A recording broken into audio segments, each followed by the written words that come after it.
چاچو نوکری کرتا تھا اور میں چاچو سے فری والی باتیں بھی کر لیتی تھی اور وہ ہنس کر ٹال دیتے تھے۔ مجھے ایسی باتیں کر کے سکون ملتا تھا۔ پھر ایک رات چاچو کے سر میں شدید درد تھا۔ مجھے کہا بیٹا چائے بنا کر میرے کمرے میں لے کر آؤ۔ میں نے جلدی سے چائے بنائی اور چاچو کے کمرے میں چلی گئی۔ چائے ٹیبل پر رکھ کر میں مڑنے ہی لگی تھی کہ چاچو نے مجھے دبوچ لیا اور ساری رات میرے ساتھ۔ السلام علیکم ویورز، اس کہانی میں آگے کیا ہوا جاننے کے لیے ویڈیو کو آخر تک لازمی دیکھیں۔ میرا نام وانیہ ہے اور میری عمر 16 سال ہے۔ میں نے کچھ ہی دن پہلے کالج میں داخلہ لیا ہے۔ کالج میں داخلہ لیتے ہی میری زندگی میں تبدیلی رونما ہونے لگی۔ میں اپنی نئی سہیلیوں سے وہ کچھ بھی جاننے لگی جسے جاننے کی ابھی میری عمر نہیں تھی۔ کالج سے گھر واپس آ کر میں نے اپنی دوستوں کی بتائی باتوں کو سوچنے لگی۔ میرے چاچو نوکری سے واپس آئے اور میرے پاس آ کر بیٹھ گئے۔ کیا سوچ رہی ہو وانیہ؟ وہ بھی اتنی گہرائی سے۔ وہ میری نوٹ بک چیک کرتے ہوئے بولی۔ چاچو آپ کو پتہ ہے میری دوست نے مجھے آج کیا بتایا ہے؟ ہر بار کی طرح آج بھی میں ان سے اپنے دل کی باتیں شیئر کرنے لگی۔ میری عادت تھی کہ میں اپنی ہر بات چاچو کو بتاتی تھی، وہ چاہے ویسی والی باتیں ہی کیوں نہ ہوں۔ ہاں بتاؤ کیا بتایا ہے اس نے؟ وہ مسکرا کر بولے۔ میری دوست مجھے بتا رہی تھی کہ انٹرنیٹ پر ویسی والی ویڈیوز ہوتی ہیں، آپ کے پاس بھی تو موبائل ہے اور ساتھ انٹرنیٹ بھی، آئے نا ہم دونوں مل کر ویڈیوز دیکھتے ہیں۔ میں اپنا چہرہ چاچا کے نزدیک لا کر سرگوشی انداز میں بولی۔ وہ پھٹی نگاہوں سے میری طرف دیکھنے لگے۔ وہ پھر مسکرا پڑے اور بولے ایسی باتیں اپنے ماں اور باپ کے سامنے مت کرنا ورنہ تمہارا وہ برا حال کر دیں گے۔ رات کے وقت کمرے میں آنا، میں دکھا دوں گا، چاچو نے کہا اور کمرے میں چلے گئے۔ میں پڑھائی کرنے لگی۔ رات کے وقت میں چاچا کے کمرے میں گئی۔ وہ لڑکیوں کی میگزین دیکھ رہے تھے۔ مجھے دیکھتے ہی انہوں نے وہ میگزین چھپا دی۔ سردی زیادہ تھی اس لیے میں بستر میں گھس کر چاچا کے پاس جا بیٹھی۔ چاچو مجھے جلدی سے وہ ویڈیوز دکھائیں، میں دیکھنا چاہتی ہوں، میں نے پرجوش انداز میں کہا۔ مجھے فلم کے بارے میں میری دوست نے اتنا کچھ بتا رکھا تھا کہ میں دیکھنے کے لیے بےتاب ہو رہی تھی۔ اچھا دکھا دوں گا، اتنی بےتاب کیوں ہو رہی ہو؟ پہلے میری ٹانگیں دبا دو، چاچا نے کہا اور سیدھا لیٹ گئے۔ میں ان کی ٹانگیں دبانے لگی۔ چاچو نے کہا اوپر سے بھی دبا۔ میں نے اپنا ہاتھ اوپر کی جانب لیا۔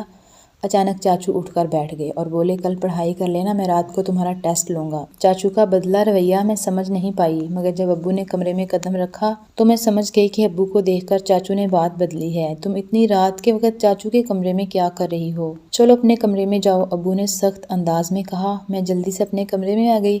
ابو کافی دیر بعد چاچو کے کمرے سے باہر نکلے تھے۔ میں ویڈیوز دیکھنے کے لیے بےتاب ہو رہی تھی۔ میرے واٹس ایپ پر کسی رانگ نمبر کا میسج آیا۔ اس کی بھیجی ہوئی تصویر دیکھ کر میری آنکھیں پھٹی رہ گئی تھیں۔ میں ابھی تصویر کو دیکھ ہی رہی تھی کہ جب اس عادی کے میسج آنے لگے۔ وہ رومانوی انداز میں گفتگو کر رہا تھا۔ میں ابھی سے جواب دینے لگی، پھر مجھے خیال آیا کہ یہ بات مجھے چاچو کو بتانا چاہیے۔ میں فوراً چاچو کے کمرے میں آئی لیکن ان کے کمرے کا دروازہ بند تھا۔ میں اپنے کمرے میں واپس آ گئی اور اس انجان لڑکے سے ویسی باتیں کرنے لگی۔ میں موبائل پر میسج پر بات کر رہی تھی جب میں نے اسے کال پر بات کرنے کو کہا مگر اس نے منع کر دیا۔ میری نظر چاچو پر پڑی۔ وہ اپنے کمرے سے نکل کر چھت پر جا رہے تھے۔ ان کے ہاتھ میں موبائل تھا۔ مجھے حیرت ہوئی کہ وہ رات کے اس وقت چھت پر کیوں جا رہے ہیں۔ رات کے 3 بج رہے تھے۔ مجھے نیند بھی آ رہی تھی۔ میں سو گئی۔ اگلی صبح چاچو کا موڈ بہت خوشگوار تھا۔ وہ میرے ساتھ بہت ہنس کر باتیں کر رہے تھے۔ میں کالج پیدل جاتی، چاچو نے کہا۔ میں بھی ان کے ساتھ چل پڑی۔ چاچو نے میرا ہاتھ اپنی کمر پر رکھ دیا۔ وہ واپسی پر بھی مجھے لینے آئے۔ میں آج اداس تھی کیونکہ میری دوست مجھ سے ناراض تھی کیونکہ ہم دونوں کے درمیان لڑائی ہو گئی تھی۔ میں چاچا کے ساتھ ہی گھر واپس آئی۔ امی ابو گھر نہیں تھے۔ چاچو مجھے کہنے لگے تم نے مجھے دوبارہ ویڈیو دکھانے کا نہیں کہا، میں نے پہلے سے ہی دیکھ لی ہیں۔ چاچو میں نے مسکرا کر بتایا۔ چاچو چونک کر میری جانب دیکھنے لگے اور بولے کیسے دیکھی ہیں؟ انہوں نے سخت انداز میں پوچھا۔ وہ میرا ایک نیا دوست بنا ہے، اس نے بھیجی ہیں، رات کو آپ کو بتانے کے لیے آ رہی تھی مگر آپ سو رہے تھے۔ میں نے انہیں بتایا تو چاچو گہری سوچ میں ڈوب گئے اور بولے اچھا تم جاؤ اور کپڑے تبدیل کر لو، میں کھانا لگاتا ہوں، بھائی اور بھابھی اماں کی عیادت کرنے گاؤں گئے ہیں، کل ہی واپس آئیں گے۔ چاچو نے مجھے بتایا۔ میں کمرے میں کپڑے تبدیل کرنے اپنے کمرے میں آ گئی۔ جب واپس لاؤنج میں آئی تو دیکھا چاچا میرے موبائل پر کچھ تلاش کر رہے تھے۔ مجھے اپنی طرف بڑھتا دیکھ کر چاچا نے میرا موبائل میز پر رکھ دیا۔ ہم نے ایک ساتھ کھانا کھایا۔ چاچو مجھے عجیب نگاہوں سے دیکھ رہے تھے۔ وہ مجھ سے کچھ کہنے کی کوشش کر رہے تھے مگر کہہ نہیں پا رہے تھے۔ میری نظر چاچو کے چہرے سے ہٹ کر موبائل پر بھی تھی۔ میں اس انجان لڑکے کے میسج کا انتظار انتظار کرنے لگی۔ اس نے ابھی تک مجھے میسج نہیں کیا تھا۔ میں موبائل اٹھا کر خود ہی اسے میسج کرنے لگی، مگر چاچو نے میرے ہاتھ سے موبائل کھینچ لیا اور بولے کھانا کھاتے وقت موبائل استعمال مت کیا کرو، انہوں نے کہا اور موبائل اپنے پاس ہی رکھ لیا۔ میں نے جلدی سے کھانا کھایا اور کہا اب میرا موبائل مجھے واپس کر دیں۔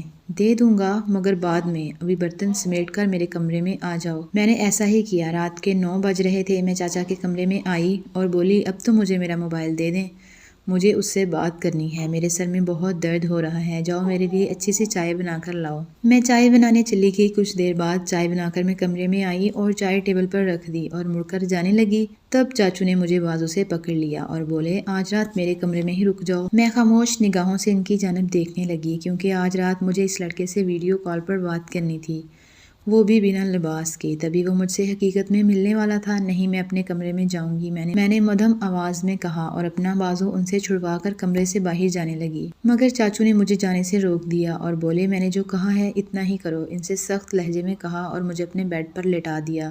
میں بھی ڈر کے مارے لیٹ گئی۔ ساری رات چاچا نے میرے ساتھ وہ سلوک کیا جو میں کبھی سوچ بھی نہیں سکتی تھی۔